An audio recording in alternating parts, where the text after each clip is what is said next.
Bismillahirrahmanirrahim. Today I'm going to start an online lecture for grade 10.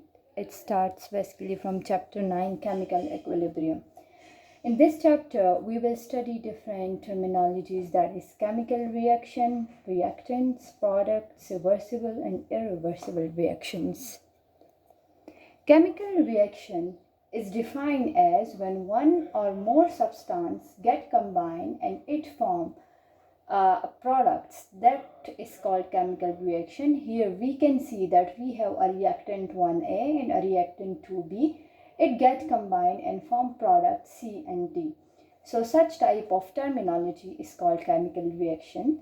The second one is reactants. What's are reactants? So the reactants are basically the substance that get combined, as I told you already, that in this reaction we have A and B, so these C and B get combined and will form products, so these are called reactants. While the substances that are formed as a result of these chemical reactions are called products. So these are the products and these are the reactants. Now what is reversible reaction?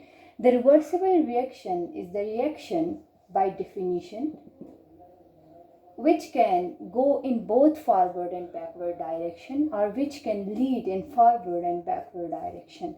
In this topic, we have an example of sulfur dioxide and oxygen. When sulfur dioxide get combined with oxygen, it forms sulfur trioxide. The sulfur trioxide is basically the product of this reversible reaction, while these are the reactants of the reversible reaction. Now, why we can call it reversible reaction? So we call it reversible reaction because it go in forward reaction as well as it go in backward direction.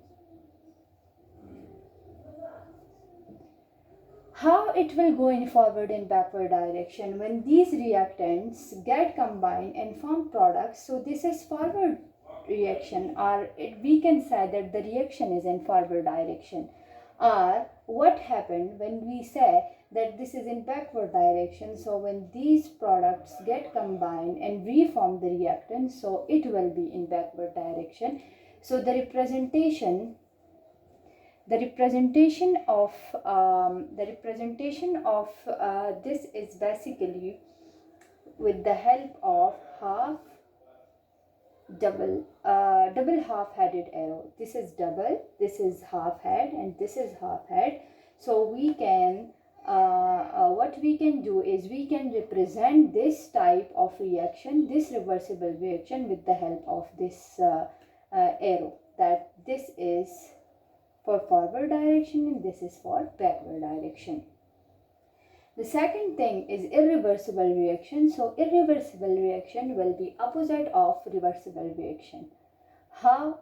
It will be only in one direction. So we can represent it with a single arrow, as well as here the products will not recombine and form the reactants. So the reactants will only form products, but the product will not form the reactants.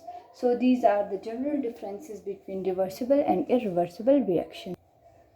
Now let me tell you or explain some of examples of reversible and irreversible reaction. So you can identify reversible and irreversible reaction from very simple rule by watching which type of arrow is present in between reactants and products. So as I already told you, that this single arrow will be used for irreversible reaction because here the products will not recombine to form the reactants, while here what will happen, this type of arrow will be used. It means that these reactants when combined to form products, so again the product will reform the reactants.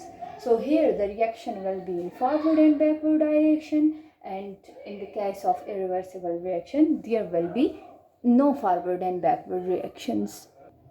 Thank you so much for listening me. For today's it is enough, and let's meet in another class. Till that, Allah Hafiz.